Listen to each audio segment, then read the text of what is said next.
I have spent most of my life talking about capital return on capital and how to avoid doing foolish things with money. But if you stay in the game long enough, you learn something more important than that. The rarest asset in your life is not cash. It is not your portfolio. It is not the size of your pension or the number in your retirement account or the value of your house after a good run in the market. The rarest asset is a healthy year of life that still belongs to you. Most people do not understand that when they are younger because the body keeps forgiving bad trade-offs. You can work too much, sleep too little, postpone joy, delay freedom, and still tell yourself you will make it all up later. Later is the favorite word of people who believe time is patient.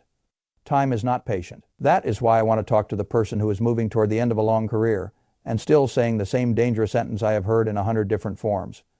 Just a few more years to feel safe, a few more years to build a bigger cushion, a few more years until the market looks better, a few more years until rates settle down, a few more years until the election passes, a few more years until I feel emotionally ready. Those words sound prudent. They sound mature. They sound responsible. But a lot of the time, they are just fear dressed up as discipline. And fear can be expensive. Not expensive in the normal sense. Expensive in the only sense that matters once a person already has enough. It costs years that cannot be repurchased. It costs health that does not come back on command. It costs experiences that are only valuable when you can still fully inhabit them. People think retirement is mainly a money question. It is not. It is a resource allocation question. Money is only one resource. Time is a resource. Energy is a resource. Attention is a resource. Freedom is a resource. Identity is a resource too, because if a person has spent 40 years being needed, respected, measured, and rewarded inside a system, it becomes very hard to imagine life outside it. That is the real battlefield. Not spreadsheets alone, not tax law alone, not withdrawal rates alone. The battlefield is where financial sufficiency collides with habit, fear, ego, and delay. I have seen people win the financial game and then keep playing as if they were still behind. That is one of the saddest errors I know. Early in life, the bargain makes sense.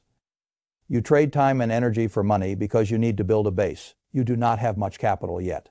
So labor is the engine that is rational, that is necessary, that is honorable. But later in life, the equation changes. At some point, if you have done a decent job, you stop working because you need more money and start working because you no longer know how to stop. That is a very different thing. And if you fail to notice the moment when the equation changes, you can sacrifice the most valuable years of your future to add surplus to a pile that was already sufficient. I want to put this as plainly as I can. There is a meaningful difference between more and enough. Most people are trained to chase more. Very few people are trained to recognize enough. Enough does not mean reckless spending. Enough does not mean abandoning judgment. Enough means the math of your life has crossed a threshold where additional years of labor produce less life value than the years themselves are worth. That threshold is invisible to people who only look at account balances. You have to think in terms of exchange. What exactly are you giving up for one more year of work? You are not giving up a calendar page. You are giving up one age-specific year. That matters.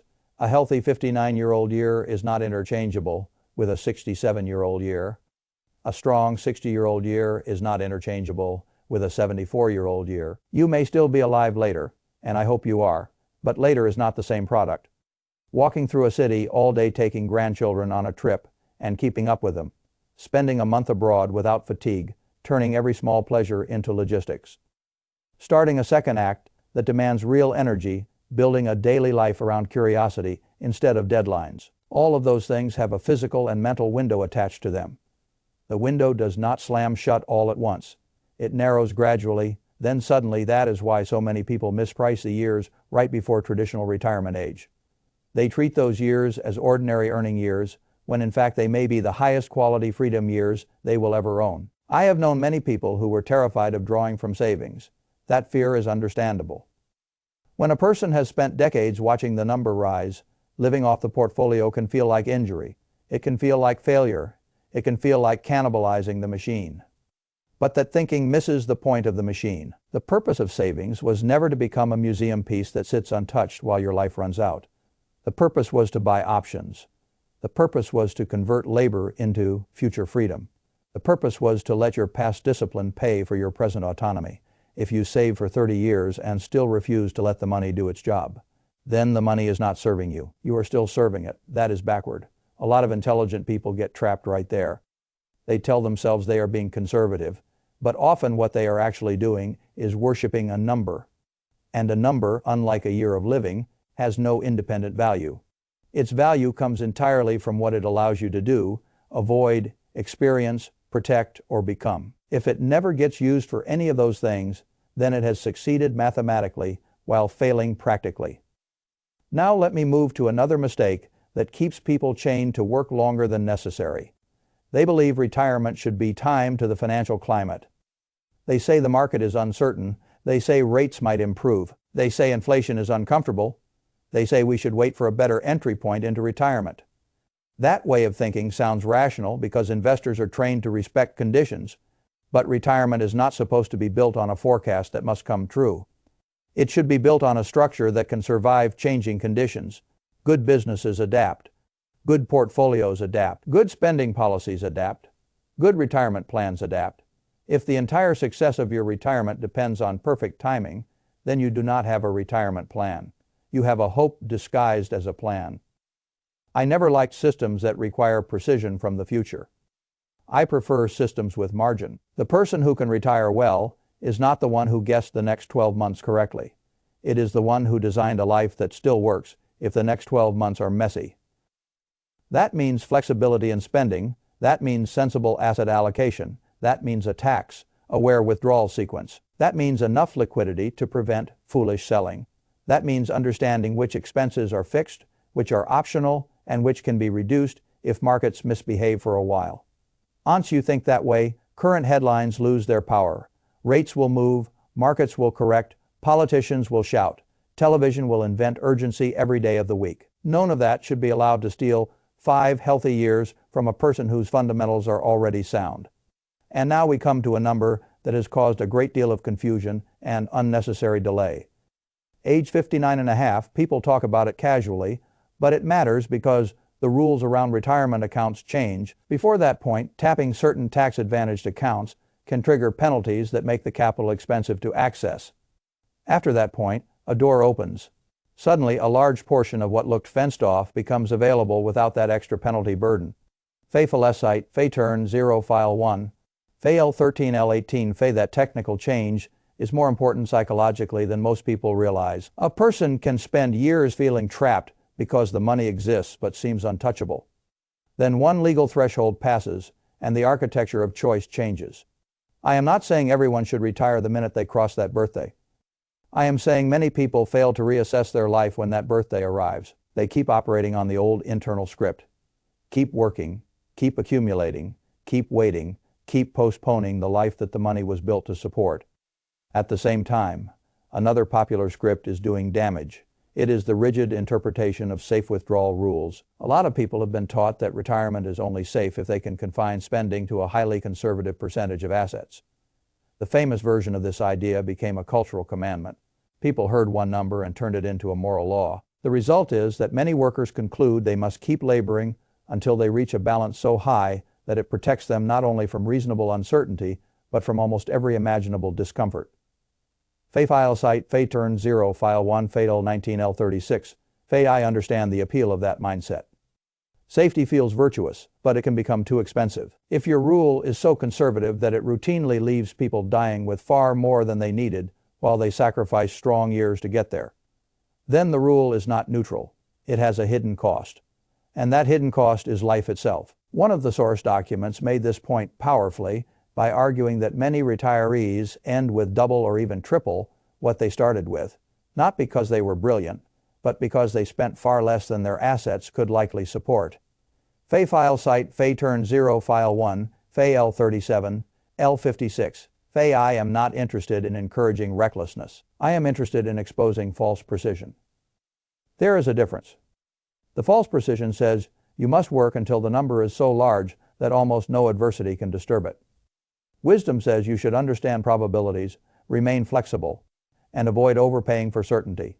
People overpay for certainty all the time. They pay in lower returns by hiding in instruments they do not need. They pay in taxes by making clumsy decisions.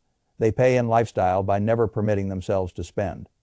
And most tragically, they pay in years by continuing to work when the expected benefit of those years is smaller than the value of living them freely. I want you to notice something. The person who retires a little earlier does not merely gain more idle time. That phrase misleads people. They gain healthier autonomy. They gain the chance to use their mind while it is still sharp, their body while it is still cooperative, and their relationships while the calendar has not yet done its quiet damage. Those years can hold adventures. They can hold restoration. They can hold service. They can hold teaching, travel, second careers, grandparenting, volunteering, reading, building, wandering, or simply recovering from a lifetime spent on other people's clocks. The value is not abstract. It is concrete. It shows up in what you can still enjoy without negotiating with fatigue and pain. And this leads to another important point. The obstacle keeping people at work is often not money. It is identity. A man works for 35 years. His value is tied to performance, title, responsibility, and routine.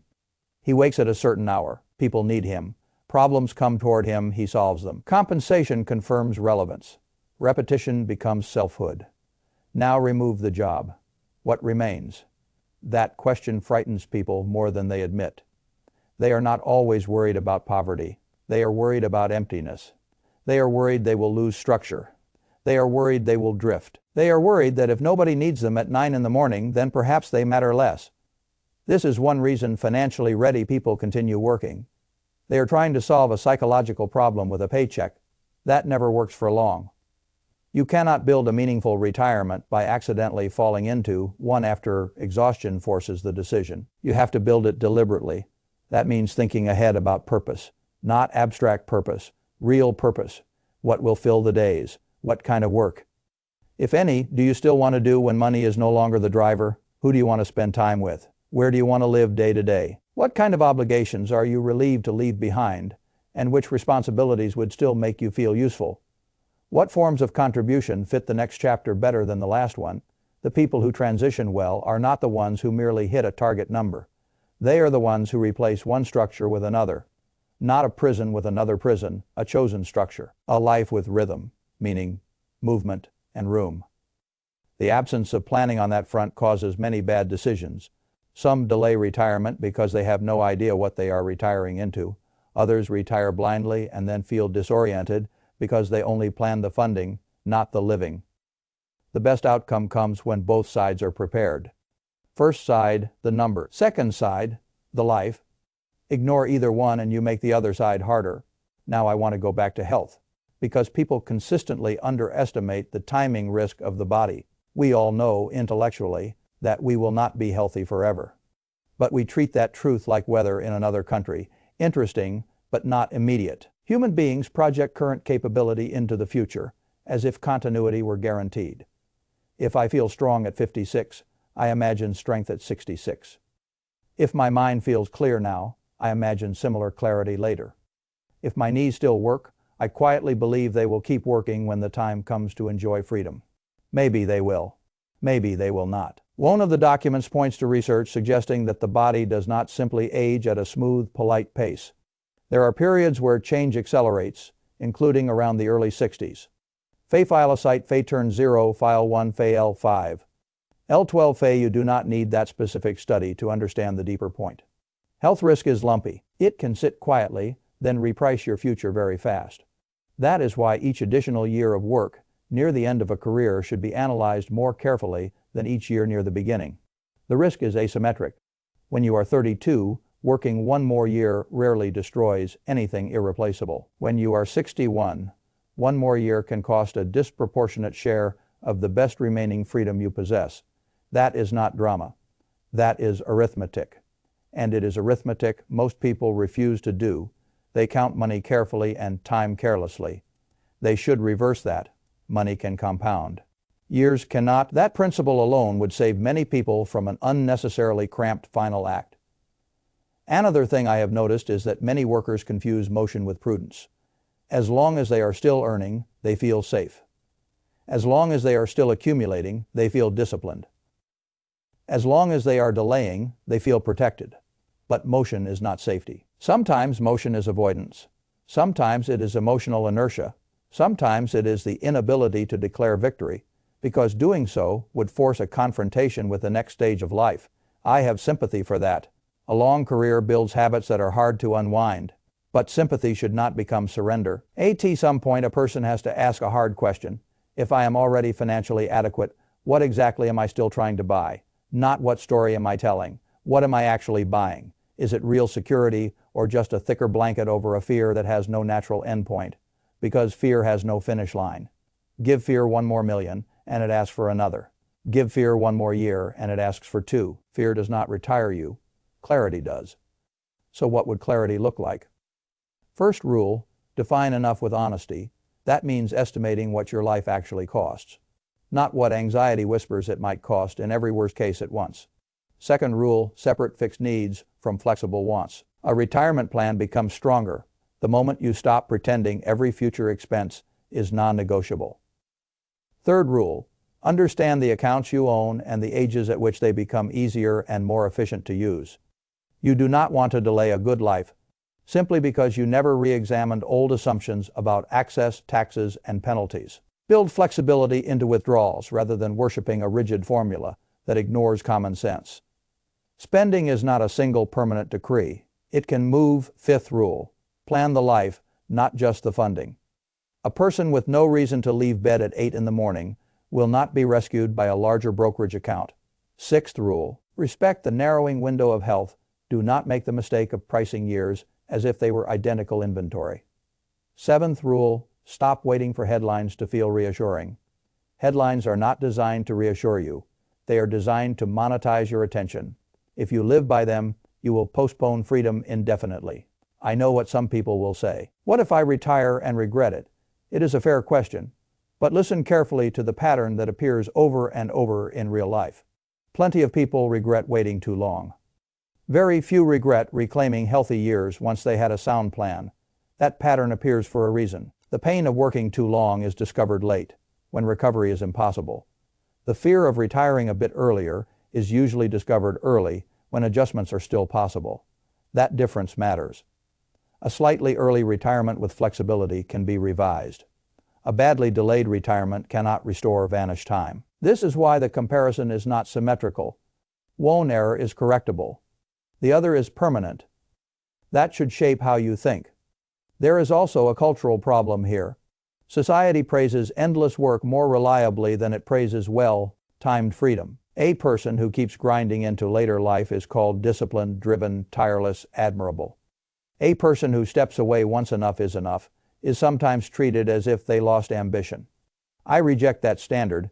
There is nothing noble about unnecessary sacrifice after the original objective has been met. There is nothing superior about dying with a larger pile while forfeiting the years that pile was meant to liberate. Real intelligence is not just accumulating capital. It is knowing when capital has fulfilled its function.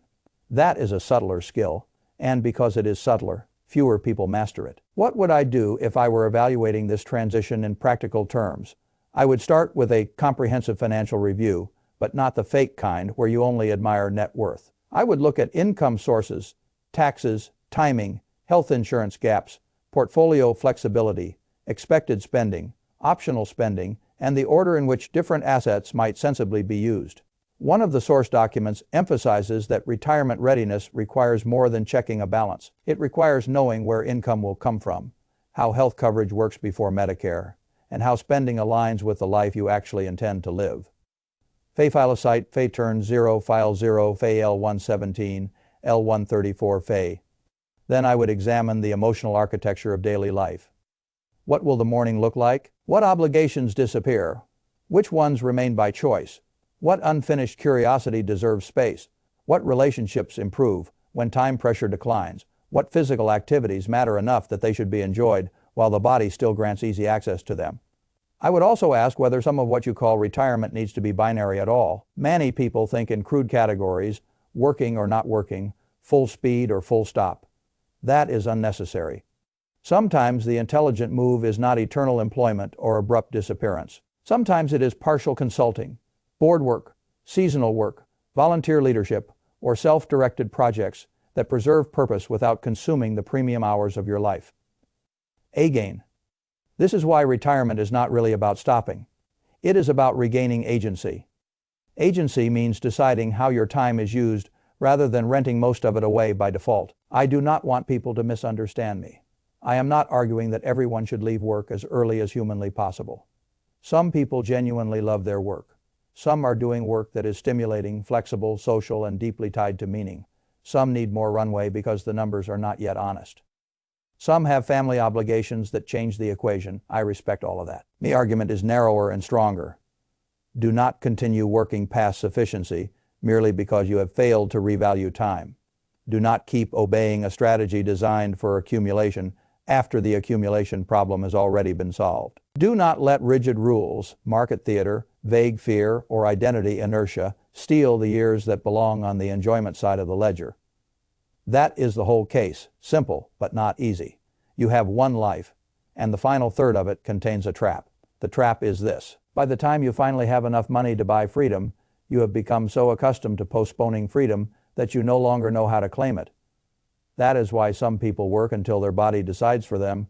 That is why some people hit every financial target and still feel unable to step away. That is why some people spend the youth of their senior years protecting old age at the expense of living the present. Do not let that happen to you. There comes a moment when the intelligent act is not one more year of labor. It is one well-prepared act of release. You stop measuring success only by growth. You start measuring it by use. By freedom used, by health used, by love used, by curiosity used, by time used well. If your savings can already support a dignified, flexible, thoughtful life, then the question is no longer whether the pile can keep growing. The question is whether you are brave enough to let it begin serving its original purpose. Money is a tool. A year of capable living is not a tool. It is the field on which every meaningful thing must happen. Once that field shrinks, no amount of extra accumulation expands it again. So think carefully before you trade another healthy year for a number that may end up sitting mostly unused. Think carefully before you demand impossible certainty from the future and pay for it with time from the present. Think carefully before you let fear pretend to be prudence. And think carefully before you assume there will always be another season in which to enjoy the freedom you postponed. There may be, there may not be. That uncertainty is exactly why the decision matters. The best retirement is not the one that begins at the mathematically latest defensible moment. It is the one that begins when preparation and sufficiency meet while life can still be fully felt. That is the moment many people miss. Do not miss it. The world will always offer you another reason to delay. The market will give you one. The news will give you one. Your habits will give you one. Your fear will give you one. Your ego will give you one. Ignore them long enough to ask the only question worth asking. If I already have enough, what am I waiting for? Answer that honestly, and the rest becomes much easier. Because once a person sees clearly that the true currency was never money alone, they stop treating the best remaining years of life as if those years were cheap. They are not cheap. They are the most expensive thing you own. And unlike capital, once spent, they do not come back.